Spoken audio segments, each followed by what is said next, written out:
Hello everyone, have a nice day. Have you ever had a day where just one sentence turned all your beliefs upside down? For Alex, today was such a day. He believed that Henry was just the child of Tuna and another man, a simple relationship without any blood ties. But then, in a chance encounter with an old friend of his mother, she whispered a sentence that made Alex's heart stop. "Henry, isn't he your child, Alex?" Alex was stunned by those words. His mind went blank. Vague memories suddenly flooded back, a small doubt but enough to make him lose sleep for months. And when the door of the DNA testing center closed, it was also the moment a completely new chapter of their lives began. But what he was about to face would shock everyone more than anything they had ever imagined. This story will reveal a secret that will keep you glued to your eyes. That morning, the pale gray sky was covered with a thin layer of fog. The sunlight was still hesitant to penetrate the treetops along the road. Alex drove to Mai's house. His new colleague today, the two of them were assigned to survey the quality of fruit in the suburbs. A seemingly simple job, but no one expected that the trip would be a fateful turning point in his life. When the car stopped in front of the small house full of bougain, the scent of lotus tea wafted from the porch, evoking a strangely familiar feeling. Mai ran down, smiling brightly. But Alex noticed the middle-aged woman sitting at the table drinking water. Her face made him stop. "Mai, is this your mother?" he asked softly. Mai nodded. "Yes, my mother, Ms. Lan. She used to be my mother's best friend." Hearing that, Alex was a little moved. He stepped in to say hello.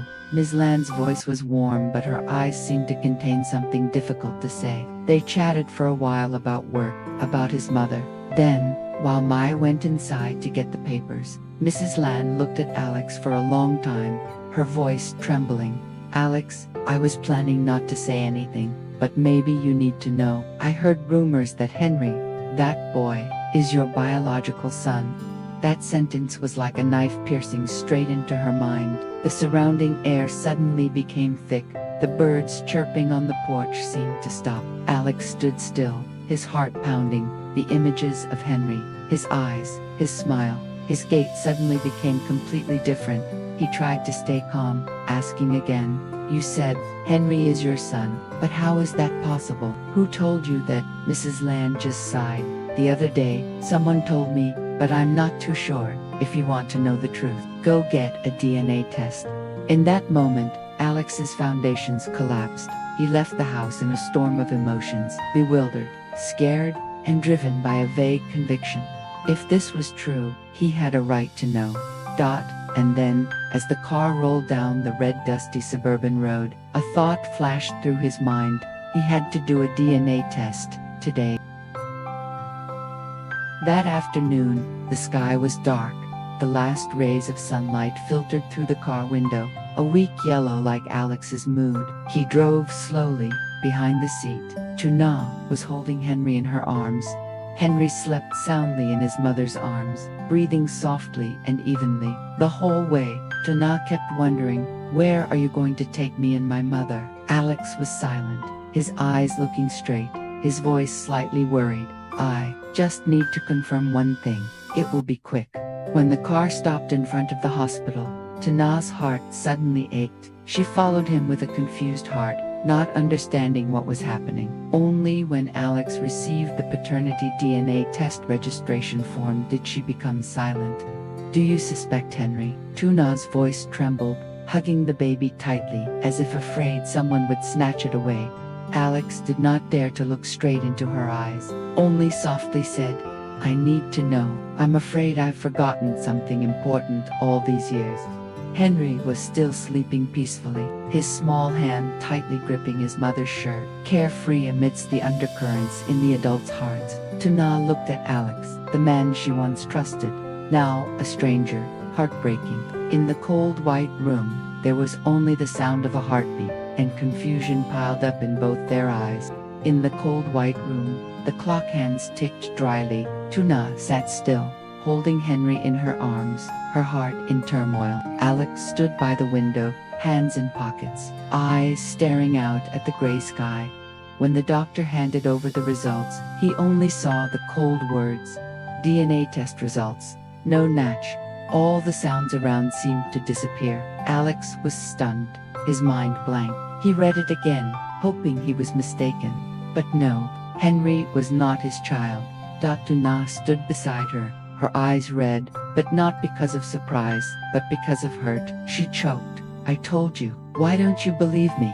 Those words were like a blow to Alex's self-esteem. He didn't answer, just clenched the paper until it crumpled. In that moment, he realized he had let rumors and fear control everything. On the way home, Henry slept peacefully in his mother's arms, and Alex just silently looked through the rearview mirror. His eyes met the child's face, a feeling of both pity and regret. He wanted to say something to Tuna, but his throat was choked.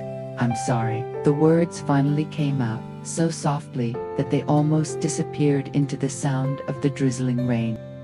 That night, it was raining. The small house only had yellow light shining on the cold wooden floor. Tuna sat by the crib, gently rocking Henry to sleep, but her heart was not at peace. The feeling of being doubted by the person she loved made her heart ache. She was not angry because of the test paper. She was angry because Alex had let outsiders' words come between their trust. Alex stood on the porch, silently looking through the window. He had read the results over and over again until he knew them by heart. But what hurt him the most was not the 3 words, no match, but the look in Tuna's eyes that morning, broken, disappointed. Quietly turning away, he walked in, softly saying, to nhat, you were wrong, not because of the results, but because you didn't believe me. Tuna didn't answer, just looked at him, tears rolling down. You know, when you took that paper to do the test, I felt like I had no value in your heart anymore. Those words made Alex choke. He walked over and took her hand, the hand that had endured so much hardship for him. I was afraid of losing you, losing Henry, afraid that one day I would have nothing left, but it was because of fear that I did the worst thing. Henry stirred, crying softly. Tuna wiped away her tears, picked up her child, then looked at Alex, her gaze no longer resentful, only tired and pitiful. I don't need you to be perfect. I just need you to believe me, because when trust is lost, love is no longer intact. Alex nodded slightly, tears rolling down his cheeks. He bent down to kiss Henry's forehead, then looked at Tuna with sincere eyes. From now on, I will not let anyone make me doubt you anymore. No matter what this world says, I still choose to believe. Tuna was silent, then nodded. At that moment, it seemed like all the hurt in them began to melt away with the sound of rain falling outside the porch. Slowly but truly, like a forgiveness that didn't need to be spoken. Tuna smiled, her eyes gentle. I have a gift for you. Alex opened the box in surprise. Inside was a white polo shirt, with delicate seams. He paused slightly, his voice choked. You still want to give me a gift, after all? Tuna nodded slightly. The past is over. I don't want to keep it forever. I just want you to wear it, to remember that we have overcome the worst. Alex looked at her for a long time, then smiled softly, his eyes shining with gratitude and emotion. He tried it on right away. The shirt fit snugly soft, like her arms were hugging him. A feeling of peace crept into every breath, dispelling all the distance that had existed between them.